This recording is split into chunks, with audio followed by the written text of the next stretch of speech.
तो किन केसेस में कैरिंग अमाउंट और टैक्स बेस बराबर माना जाएगा? ऐसा कोई एक्रूड एक्सपेंस है जिसकी पेमेंट आपने नहीं की है बट फिर भी टैक्स अथॉरिटीज़ ने उसे डिडक्ट कर दिया है अपने इनकम के अगेंस्ट। जब वो इनकम टैक्स कंप्यूटेशन कर रहे थे तो उन्होंने उस एक्सपेंस को माइनस होने दिया, इस बात को नज़रअंदाज कर दिया कि इसका पैसा अभी हमने नहीं दिया है।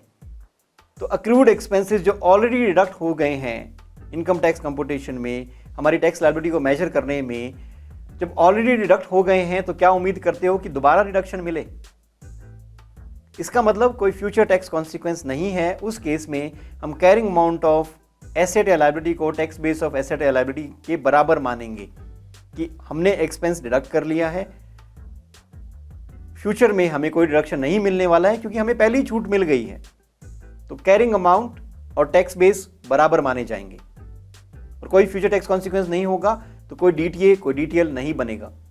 एक लोन पेएबल है, जिस अमाउंट पे हमने रिसीव किया था उसी अमाउंट पे हमें प्रिंसिपल रीपेमेंट करना है, तो हमारी बैलेंस शीट में आया और वहीं से नदारद हो गया, तो हमारी इनकम स्टेटमेंट को इसकी खबर भी नहीं है।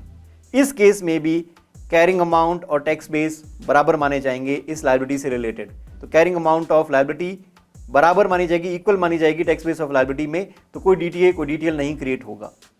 या कुछ ऐसे एक्रूड एक्सपेंसेस हैं जो हमने अपनी बुक्स में रिकॉर्ड किए, पेमेंट अभी नहीं की है बट वो कभी फ्यूचर में भी डिडक्टेबल नहीं होंगे।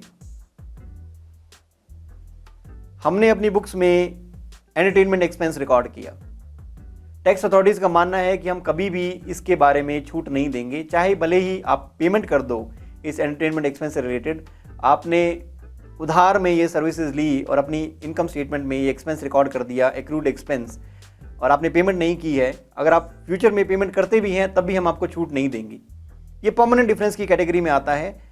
ना आज डिडक्शन मिली ना कल को मिलेगी, उस केस में भी कैरिंग अमाउंट और टैक्स बेस बराबर माने जाते हैं क्योंकि इनका कोई फ्यूचर टैक्स कॉन्सिक्वेंस नहीं है।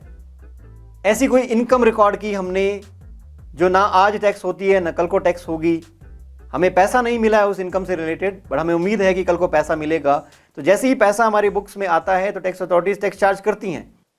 बट ये कोई ऐसा केस है जिसमें इन्होंने कहा है कि ना आज टैक्स करेंगे ना कल को टैक्स करेंगे, इसका मतलब कोई फ्यूचर टैक्स कॉन्सिक्वेंस नहीं है, ये परमानेंट डिफरेंस है। इस केस में भी कैरिंग अमाउंट और टैक्स बेस को बराबर माना जाएगा।